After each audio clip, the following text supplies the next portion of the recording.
Well, good morning, everyone. Welcome to Coffee Talk. In our cheers. It's not that kind of a morning. Anyways, we're all hard at work this morning. Not just us. Let's be clear. Yeah. There's people right behind, over behind the camera in the kitchen. They're prepping stuff. It's anniversary weekend. We'll get to more of that in a minute. But it's why we're here in a very echoey room this morning, because, stuff's happening. Yeah. We're getting ready. Yeah. Good celebrations take work. They don't just happen. And so, but speaking of good celebrations, Jeff, you were away this last weekend. Can you just share with us a little bit about what your last week was like? So I know some people are kind of asking, where was Jeff? What was going on? And it's good. Mostly good things, but you share with us, please. The week before last, my mom had passed away. So she had been dealing with dementia for, a number of years. And before that, she had some health problems. And so we knew this was coming. Didn't know exactly when. And then when it happened, I booked a flight, and you guys stepped in, and Richard stepped in, and gave me the freedom to go. I was really grateful, and I thank you for some of you who have found out and given me condolences. It was sad, but it's actually because I come from a family of faith. My mom actually was the one that introduced me to Jesus. It was a joyful thing because now she didn't recognize any of us, and now she is laughing and dancing with Jesus, and so excited about that, right? So it was actually more of a celebration. We had done a lot of our grieving along the way. You never know how you're going to be, but I have 3 brothers. They all have families. They're all following Jesus. My dad is following Jesus, and we were all like, actually, this is a really good thing, So we had a viewing where a lot of people came, and just it was really cool because I felt like I didn't know if anybody would come because she had been so isolated for so long, and just a testament to her faith. And then the funeral was really good. A couple of my brothers said something. I was able to lead the devotional, and it was all great. She's the one who. One of the things I said in my devotional was looking at my brothers and seeing their faith made me so joyful about or remember times when I looked all over the house for Mom and then found her by her bed praying for us, and then that's where I knelt with her to receive Jesus for the first time when I was 4 or 5 years old, So her faith was greatly impacted me and made me who I am today. And moms are just so like that, right? So even though I almost felt bad that I wasn't more sad, I was also really hopeful that means I'm really heavenly focused, So Do you know what, the amount of times where I've seen and felt and heard of when believers pass away, quite often their funeral becomes actually a bit of like a family reunion, and like some tears and some laughs and some sorrow and some, hey, how you doing? I haven't seen you in 20 years kind of thing. And like those are actually really enjoyable because it's kind of all of life mixed together, the ups and the downs. Yeah, and the only thing that separates us from her is a bit of time, And so it was good. It was really good. So. Excellent. And then also, I was able to go and see Jack because he lives 2 hours he's at Calvin University where I went to school and met my wife. And so Cheryl was really jealous that she couldn't be there as well. She just can't travel. But I was able to go and see him where we, met and had so many great memories. And then I was able to connect with old friends. It was a really good week. So, so that was my Last week, You yeah. avoided the temptation to ask him if he's met anyone yet, right? Just to make sure you didn't fall into You that, know, right? we really worked hard on not doing that, you know, Good, like good. not You worked on talking it. about who is whatever, Excellent. because, you know, Excellent. and so he's really focused on his work, and Yeah. he has a great group of friends. I was invited into that for a meal, and I was so honored, and so, yeah, he's just really doing good, so All right. it was fun, yeah. Well, while you were away, service continued as usual, Yes. right? The church is still the church, whether Yeah. we are here or not. Yeah. And I know that you were able to kind of catch up and tune in. It's the beauty of having, you know, the sermon podcasted, the service Yeah. online. We had Richard take us through Psalm 37. Yeah. And which is a psalm where it's like there's so much going on in it because right it helps us focus kind of on like it provides some checks. Am I jealous of this person or that person? Where is my hope ultimately lying? These are some of the questions that as we read through Psalm 37 should be coming out. And so I just, as you know, we always reflect back on what happened in the sermon. Either of you want to jump on either of those? Either like, where's our hope, or you know, is there something? Yeah, Jealousy related. before we do, Yeah. isn't that the psalm you took youth through? Yeah, our youth camp, were, yeah? in part, I mean, Yeah. we took a very different angle on it. Okay. Because I think when you're young, you don't always have the same tools for understanding, Right. like, I'm facing this opposition, and sometimes it is a person, and what do you do with that? How do you stay true to Jesus in light of, you know, a person who's bullying or, Yeah. you know, targeting you for whatever reason? That can still happen to us as adults, but anyways, but that's not actually the angle Richard took on it either. So like, I think that's one of the cool things about when you look at scripture, there's often different ways to approach yeah, it. All yeah. the same psalm, and that's good, because I do think that, well, David in Psalm 37 was facing real physical, personal opposition. We also would be true. I know there's a fly buzzing around. We have another visitor. Jeff tried to kill this fly on my back before we on your started shoulder for recording. 5 minutes. Okay, because he keeps going back free and to- forth to your hair too. Anyways, seriously, it's like Because they're so attractive. it's like there's squirrels in the room or something. We're all sweet. Just sorry, I was like, can I make a bridge between the evil of Psalm 37 and the fly distracting us from it? Yeah, when we're so angry at the fly. Yeah. That's right. The Lord will seek vengeance on the fly. my head is still in vice presidential debate on that one anyway, so. Yeah, fair. Anyways, so yes, we can look at Psalm 37 as that opposition being personified, but also more vaguely in the sense of there are evil forces in our world Yeah. too.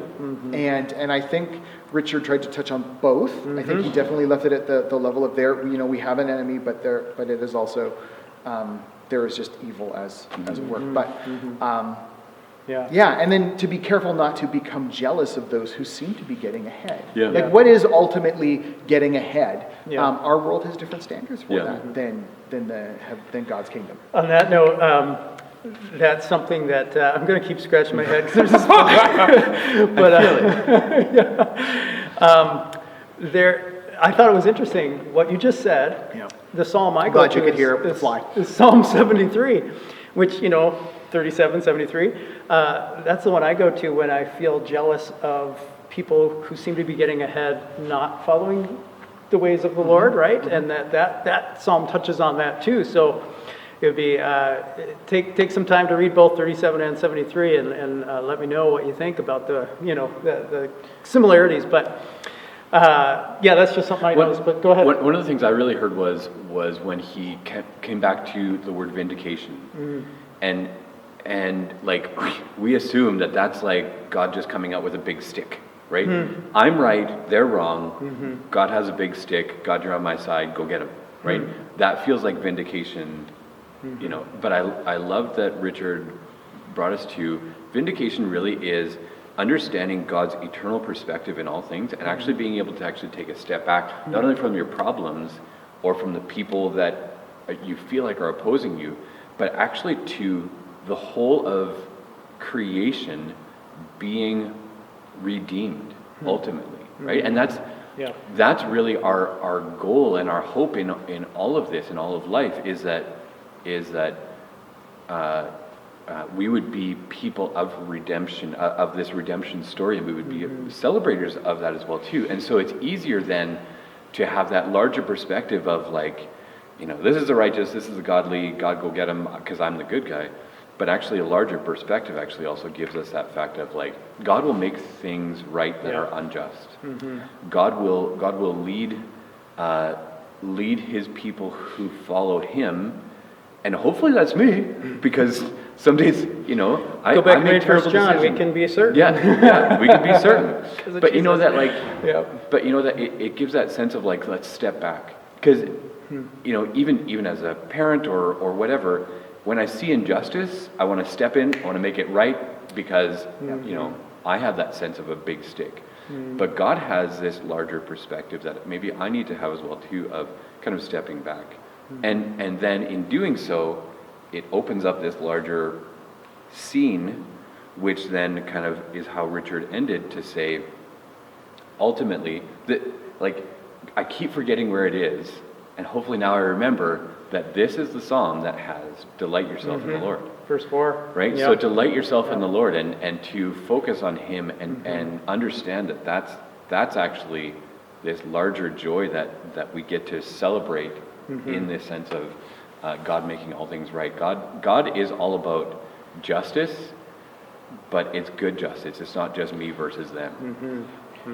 Yes, absolutely. I think one of the things that I have seen trip Christians up with before is that they think God's idea of justice equals their idea Yeah. of justice, or more like Yeah. they develop a sense of justice and think Yeah. therefore that must be God's. Yeah. And God goes, well, it's a little different than that, Yeah. and he has a different view of justice. And then we look at that and go, well, that's not right. Well, I look forward to having God's perspective one day, hopefully, Yeah. and then seeing how it is right. And rest, not, hopefully, I don't know if it's going to have to wrestle with it or not, I just accept it, but like, it's right isn't always right the way I think right is. Yeah. Yeah. But because he does have that bigger perspective, we'll see something different. And I think that's it'll- important for me to remember, I think, as I Yeah. read Psalms like this 37. I think it'll almost be an aha moment. Like, when you're all of a sudden get something, it'll be like, oh, like, wow. Yeah. I like how he, like you said, delight yourself in the Lord. And then he kind of explained what the second part meant and didn't mean. And he will give you the desires of your heart. If we think of it as a cause and effect, if I delight myself in the Lord, then I'll get the car that I want, then I'll get the whatever. And he's like, no, that's not what it meant. Delight yourself in the Lord. And I forget how he said it, but the way I see that is I almost see it as he will bring out the true desires of your heart, which is for him. Like, that's the desires he's put in us is for him. And I don't know about other people, I don't know about you guys, but when I think about the desires of my heart and think about God, like, as I'm being transformed, I'm more understanding that. But at first it was like, what? I want more of God? Like, I just didn't get it, right? But as I understand him more and his beauty and his infiniteness, and he's creator of all these good things, I'm starting to want more and more of him, And that's a process. Sorry. Yeah, go ahead. no, absolutely. And I think what like, as Richard brought up then, right, the greatest commandment, love the Lord your God, right? All your heart, soul, strength, mind, right, all that. I think the natural outflow of the desire issue is, I desire more of God, great. So my heart desire is going to look more like him, yes, but also what he desires. Yeah. Yeah. And it's the very next verse, love your neighbor as yourself. Yeah. I do not think Jesus intended ever that we would only love God. No, we love God by loving what he loves. His desires become our desires. So then we start to desire justice and mercy and humility. Yeah. And our love for our neighbor, that person that at once we saw as our enemy, we now go, they are not beyond the redemption of Jesus. Yeah. How do I then view them if I understand that person that is tormenting me, and this is partly where then we overlap with what we're talking with youth, that person who is a whatever, that we struggle to love, okay, understanding even that person, even just the way I'm talking about them, like we've made them an other, but that person is not beyond the loving redemption of Jesus Christ. Yeah. Now what do I do with that? Yeah. Because if my sense of justice is that because they are a little something or other, God's going to like squish them. I'm actually not loving and desiring God anymore. Yeah. And what am I going to do if I'm walking those, golden streets and there's that person? Yeah. And can I celebrate that? That the love of God was so huge that it included that person. Well, and that's And hope for that, right? Yes. Like that's your hope to That see that is person. my hope. Not to say, boy, I'm excited for that person to not be on those streets. of Well, hope. that Right. speaks to the gospel too, because Yeah. God saw all of us so Yeah. entangled in Yes. wickedness, We were all at once right? enemies of God. And so He rescues the person underneath and entrapped, which is me. Yeah. So when I look at that person and I see them as other, I should actually see them as I understand. Right. I have been rescued, and I want to offer that to you as well, Exactly, right? yeah. And the evil that he fights is Satan and the wicked Mm-hmm. forces of the spiritual realm that are entrapping us. Yeah. Yeah. But Right. yeah, I mean, it's awesome. Right? Paul pointed out our struggle is not against flesh and blood. Yeah, And yet, so often we personify it into flesh and blood. Yeah. And we've missed, I think, the point of what he was, highlighting there. That actually, that person that is simply living out the forces of evil are, again, not beyond the redemptive love of Yeah. Jesus. Yeah. And so, lots in there to, Oh, yeah. keep going back to. Yeah. But I offer it as it's one of those Psalms where I think it raises questions of self-checks. How do I view people who are persecuting me? How do I hope in Jesus today when things are rough? How do I hope in Jesus tomorrow when things are good? All of these questions. Am I jealous of people getting ahead? If it seems like they're doing so dishonestly.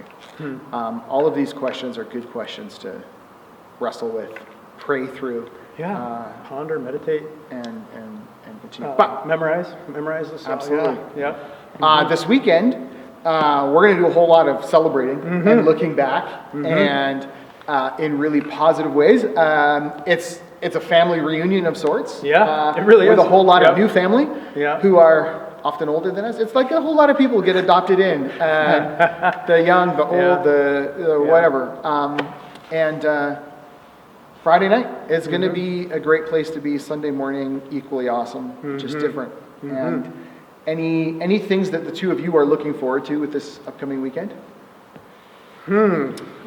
Yeah. I know you have lots, and I know Yeah. that I just threw this Yeah, question yeah. on you. No, You're I- pausing I- because you didn't see it coming. I would say but- I'm really excited to see some of those people that that used to call Lakeview home had to move away to another Yep. place, or even to be able to meet some of the people in our history Yes. that I've seen their name 100 times, and I've seen them in our history books, and to actually put the face to that name, I'm excited for that, because those are the people also that I stand on their shoulders, Yep. even as I minister here. Yeah. That really that's part of the celebration of this whole weekend. Absolutely. I mean, it's important to remember, okay, 16 years, right? 08, but like, it's a 50-year-old church. There's a lot more before 08 Yeah. than there has Oh, been yeah. after. Yeah.